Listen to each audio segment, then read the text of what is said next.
Hello, hello. This is Yuri, Moving Sales Professionals and Let's Talk Moving podcast. And with me today, I have Tiana Sreckovic, a former claims and customer service representative in the moving industry, going out on her own with Sreckovic CX Solutions, dealing with claims and customer service. How you doing today?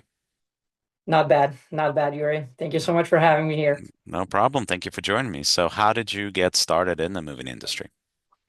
Yeah, so I have experience when we talk about customer service and escalation section of the work. I have over 10 years of experience in customer service on all types of leader positions. So in about 6 or 7 years ago, I joined a moving company as customer service and escalation manager, and that's pretty much how I entered the moving industry. Yeah.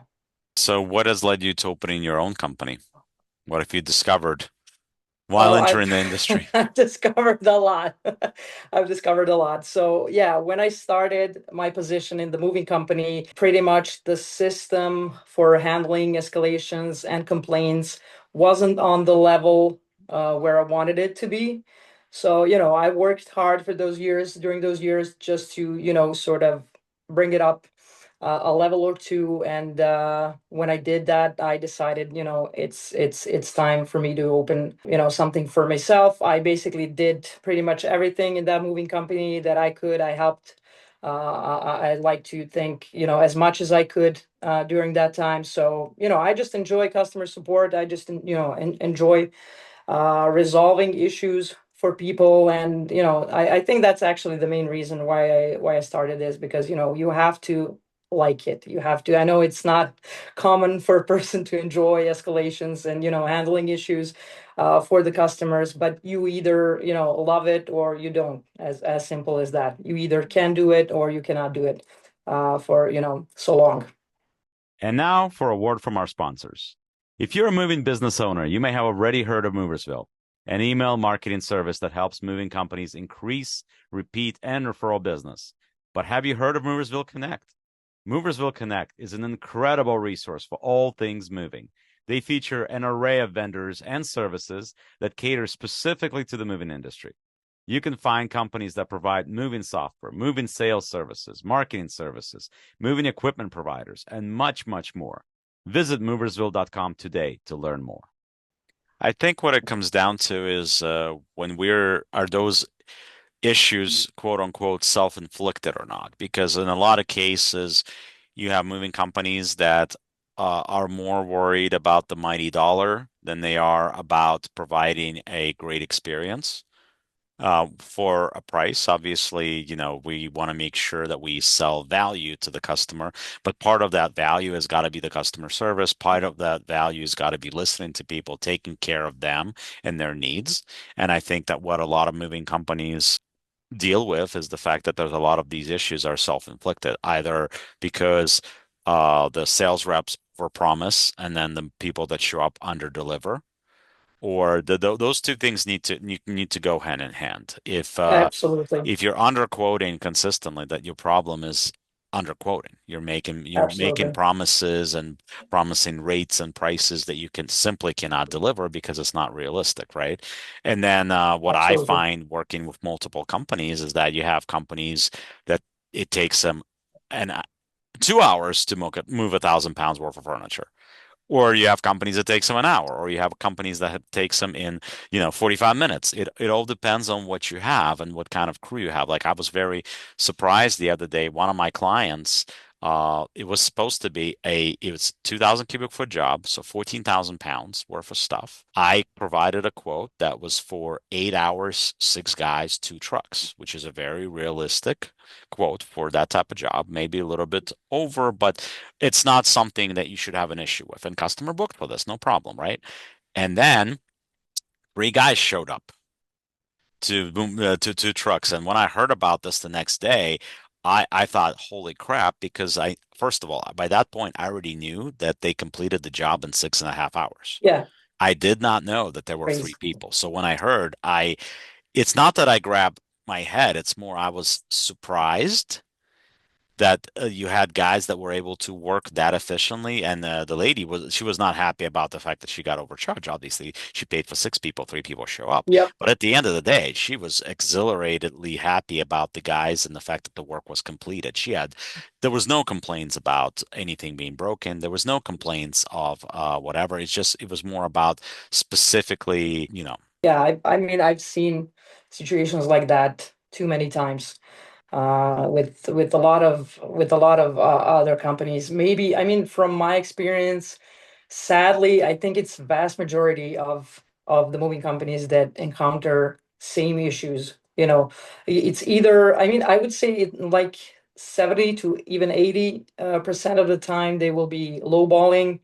It's like a domino effect. So you have a salesperson who lowballs, gives just takes the basic inventory, quotes it. The movers go there, they see a lot of more stuff. Obviously, then encounter problems, escalations, and everything falls down, basically like domino effect. Starting from sales, who is like initial contact with the customer, throughout dispatch, coordinating this with the movers, up until the end of customer service and the department. They all have to work as a team. I know it sounds cliche, but it's really not. It's as simple as that. does your company need more creative marketing and ad campaigns to improve traffic and organic leads? Well, Moving Sales Professionals has a solution for you. We have partnered with social media marketing agency that has over 300 million views on their ads and videos across social media, and they have generated over $35 million for their clients over the last 10 years alone. Their services include content creation, social media ads, pay-per-click campaigns, website and funnel development, Google Ads, email marketing campaigns, lead generation, and much, much more. For limited time only, they have discounted rates for their services. Sign up for a free consultation call with us via our Calendly link on our website or below this video. Yeah, and I think that that's like all that stuff. It needs to be a well machine from the sales reps who are representing the company, not being interested in lowballing. Look, I always tell my reps, we're not booking for the sake of booking. I know I can book jobs if I lowball people. I know that. But is it going Yeah, to be right? And am I going to have to deal with the problems afterwards? yeah, Absolutely. So yeah, why yeah. create them for myself? I'd rather book less but do it correctly and not have the extra issues than do that. Yeah, That's the biggest problems, frankly, that I've had hiring reps sometimes from other moving companies. That's why yeah, I prefer not to do that. I prefer to train my own people because absolutely. that's the problems that I run into because my Yeah, salespeople basically follow my guidelines. They yeah, do what I need them to do, and they do it the right way because they know how to do it the right way. yeah, And at the end of the day, any moving company, it starts at the top. So if you're not providing the example to be followed, then your movers, your sales reps, they're going to do exactly that. What shouldn't be followed, they're going to follow you. So if you're providing them with bad example, that yeah, you're hurting yeah, yourself. absolutely. Absolutely, Yuri. And the biggest pushback that I think I received from sales reps, they were telling me I can't list the whole terms and conditions to the customer. They don't want to listen to this, so on and so forth. But as an experienced sales rep or a customer service rep, you just need to know what can cause the issues later Mhm. on. And I heard your call, like for example, just a while ago. And it was like what, like a 5-minute call or maybe Mhm. even less. But you told the customer everything. I was just listening to the call and I was thinking, that's it. That's all you need to do. As an experienced salesman, as experienced customer service representative, what are the key points that can cause issues later on, and you just focus on that mainly. Right. You Yeah, don't you have to don't lead have with to the when you're as a sales rep, when you're pitching somebody, and you're getting to a point of getting a deposit and everything else. You don't have to outline and point every single thing that's listed in whatever. That like the at the end of the day, your customer also bears responsibility for reading the contract too, right? But exactly. as a sales rep, if you charge for a credit card, that should probably be mentioned. If you charge for packing materials, that should probably be mentioned. Exactly. If there's going to be Exactly. fees for things being extra heavy or whatever, should probably be mentioned or at least suggested that that could affect things, right? I don't always say that, but that's also because I'm looking at the inventory, and based on the inventory that I was given, I don't see anything that I could see as a major problem. If I do, I ask how heavy it is. And if they tell me 300, 450 pounds, I could say, oh, that could be an extra charge for that, you know? Yeah. But it's like you got to judge by what you're given. So if you have a huge inventory and you already know certain things on that inventory that are going to cause problems for the movers, or there are certain things on there that need to be packed, you need to mention that because the thing is that if you don't, yeah, you might book the job, Yeah. but then on the day of the move, it's that you not mentioning that is going to come right back to you. Absolutely. Like a boomerang. I couldn't agree Hmm. more. Right. I couldn't agree more. I mean, the big part of it is also the training. You have to integrate this into their brains from the early start, Right. so you won't see those kind of pushbacks Right. with those kind of people. So I always reflect on myself, like, what did I do wrong here?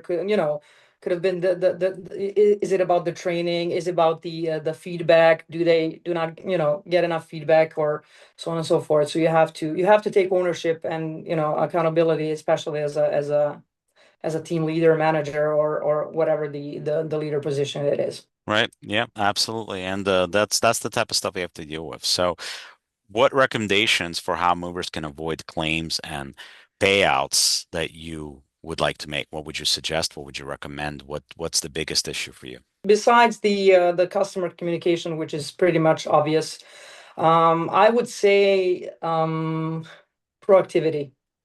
Even if sometimes, especially, like, I'll take an example of, like, long distance moves. The customers, they want to know when the inventory is arriving, when will they get their items, and so on and so forth. So if you know that something is going to be an issue later on, communicate it early. I think that saves at least 50% of complaints that you're gonna end up with, at the end of the move. So constant communication with the customers, proactivity.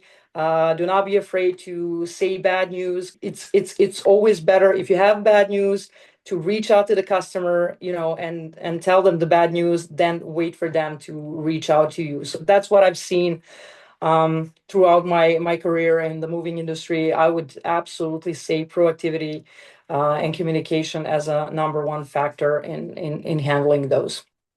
Right. I think you gotta put yourself in their shoes. So Absolutely. one of the biggest problems that people have is when they sit there all day. The movers were supposed to be there between 1 and 3. Nobody's reaching out to them. They have no idea. Then 3 o'clock rolls around. And at that point, they're calling the company. And if at that Yes. point I have not had any communication from the movers that the first job is bigger, that maybe the truck broke, maybe whatever the issue is, but I don't know. Nobody told me. The management didn't reach out, the dispatch didn't reach out, the movers didn't reach out. I have no idea that any of this coming out. So as far as I'm concerned, everything is going the way it's supposed to go, right? Yep. And then I Yep. get a phone call at 3 o'clock from a customer, and a customer hasn't heard from the movers. And at that point, I sound like an idiot because I clearly have no idea what's going on. And then I call the movers, and then I find out that the job is bigger. And then I have to tell the customer that the movers are not even going to be there until 5 or 6 o'clock at that point. Now, and this is what's going to happen at that point. First of all, now the customer is pissed because they've been sitting there all day. They could have went to work. They could have made money. They could have just Exactly. worked and waited for your phone call. They could have done all that. So now they've been inconvenienced, right? And then on top of that, they're not even going to be there for another 2, 3 hours. So by the time the movers do get there, this is what's going to happen. A, you can forget about tips. They're not happening at that point. B, they're going to pick at every little thing that they can pick, including how fast you're moving. And they couldn't care less that your previous job was on the fourth floor. Oh yeah. They Because don't you didn't care that you have communicate to it run up early. and down 4 flights of stairs on Yeah. pickup and on delivery. They don't care about that. What they care about is the fact that they've been waiting for you. So now they're going to pick at how slow you are. Now, God forbid there's damage. They're going to pick on every little scratch that's on their furniture, even if that scratch happened 30 years ago. Everything Yep. is going to come up. They're going to Everything. call. They're Everything. going to ask for discounts. They're going to do all of that. So that to me, as a sales rep, that is absolutely 100% my biggest pet peeve Because all you need to do to solve any of these issues is really make one phone, your foreman needs to make one phone call either to Yes. us or at least to you, and then a dispatch can communicate that information to us, right? But all you need to do is by when the mover gets there, the foreman gets there, that first job of the morning, when they walk through the door, they already know that it's a bigger job. They already know it's 4 floor stairs. And they probably have a pretty good idea that it's 4 floor stairs on the other end because the customer probably just told them about that too. So they see Yep. A, they see there's more stuff. B, they know about the stairs. They already know it's going to take longer. They already know there's no way in the hell they're going to get there at 1 o'clock for the second job. They already know Yep. this, right? So all they got to do is just make that one phone call to let us know. Management, dispatch, sales team, Whoever. whatever. Whoever. Yeah. As long as it gets back to us, because now this is what you give me this information. This is what's going to happen next. A, I'm going to call the first customer. I'm going to give them the heads up and say, hey, look, the guys are there. You got more stuff. It's going to take more time. Your cost will go up. So they As already simple as know, that. they already have a couple of hours to stew and get accustomed to the idea that this move is going to take more time, that it's going to be more expensive. It's not going to be a surprise. They already know. So either A, they can say, okay, don't move everything, or B, okay, they realize they're going to pay more, right? Now, Yeah. after we have that conversation, and they're fine now because they know this has just happened, they're aware. So I'm not going to be bothered by the next few hours, and they're not going to call me and complain about the fact that the move is more because they already know that it's going to be more, right? I already gave them the heads Yep. up. This is not a surprise. They have time to grow on that idea, right? And then the next thing that happens is that you call the second job and you say, look, the guys just got there. It's a huge job. We're not going to get to till probably 5 o'clock, the way that it's going right now. So you have options. Option number one, you can go to work, or maybe you can make a couple of trips on your car, whatever you want to do. And the guys will call you once they're done unloading, or once they get to the unloading to give you an ETA of when they expect to get to you. And meanwhile, you can go to work, you can make a couple of moves, you can do other Live things your life. without Yeah. live your Absolutely. life, not sit there, wait Yeah. for us, right? Your Absolutely. option number two, of course, if our schedule permits it, right? If there's like right now, summer, there's not going to be a lot of availability to do that, right? But let's say the schedule permits it, and you can give them an option to reschedule the move, right? So now they have an option, right? Yep. Or if it's they absolutely have to move this at 1 o'clock, they absolutely have no other options. They have an option to cancel, you refund them their money, and they can have an option to find somebody else, right? So they have all these different options of how to deal with these situations and how to uh, do that versus having to figure out last second, figure out what to do, et cetera, et cetera, et cetera. Absolutely. I mean, I wouldn't add anything. I completely agree with you here. Absolutely.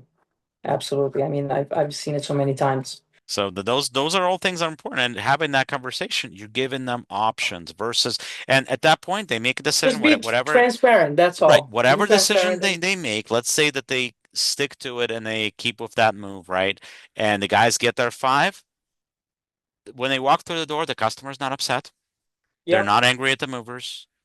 They are they understand that there was a bigger job and they just worked their butts off. So A, they're not going to pick on them the fact that they're maybe a step or two slower than they would be if they were fresh. They're not going to be as picky about scratches from 20 years ago, right? And Absolutely. the guys will probably get a tip. So where Absolutely. is the Yeah. negative here, right? Where is the Yep. negative here of not having that one phone And call? you won't be receiving One phone like call. a hundred bad reviews Right. One throughout phone all call. That's platforms. So all yeah, it that's all one it phone call. takes. One phone call Yep. in the morning. That's all it takes to keep this out of the issue. Yep. I couldn't agree more. I mean, it's all about proactivity. Yeah. Absolutely. I mean, that's why when I basically started the company, I mean, when it comes to handling escalations, you handle them the best by proactivity. So you're Yeah. not letting them escalate. But Productivity, even yeah, communication, it's all of that yep, stuff is so important. And exactly. as a moving company, this has got to be part of your process. Yeah. It's got Yeah. to be part of your process. It's got to be something that your movers are ingrained to do from day one. It's very Absolutely. hard to teach an old dog new tricks and try to tell them to make those phone calls when they're not used to doing them. Exactly. It's got to be there. Okay, you didn't make the phone call again. You do that again, I'm gonna have to put a penalty on you because you're hurting us here. And the bad part is that they're hurting themselves. They're not just Yeah. hurting the company. The company's gonna get a better view. You're gonna have less work. They're gonna work It's less. a They're gonna make win-win. less money, right? So there's Yeah. you gotta go through that whole process to explain this is what you need for you, not just for me. You need this for you. You don't want to have pissed off customer on that second job. You don't want to have pissed off customers first job when they see that their bill just went double. You don't want to have claims. You don't have to have them picking on you, yelling at you, whatever. All that stuff, majority of that stuff can be avoided with one phone call. One phone call. It's that Absolutely. simple. It's yeah. It's that simple. Yeah. It's that simple, and that's like I said. I mean, I think that's one of the most important things here. When people ask me like an advice on handling dissatisfied customers, and I give them the same answer. This is not, you handle dissatisfied customers early on, not after the move, not when they unpack, or 3 months after the move, but you start there. Basically, your customer experience starts with the first sales rep call, and hopefully ends at the end of the moving day. You got to take care of all of that. You do. But Yep. of course, we can talk about that for a long Oh time. We're yeah, on the same endlessly. page. We Yeah. all know these issues. We know what it's like. So, guys, take a page from us. We're here to help you. We're here to show you the way. We want you to be successful. That's the At the end of the day, that's what we want, how we want this to go. So I'm gonna make Absolutely. sure I have links here for Tiana, and obviously you know us. So please like, please subscribe, please support moving sales professionals. Please Yep. support Tiana and CX Solutions. And once again, thank you very much for joining us, Tiana. And like I always say, the world Thanks. on its own, so let the professionals move yours for you. Thank you for joining us, and we'll talk again soon.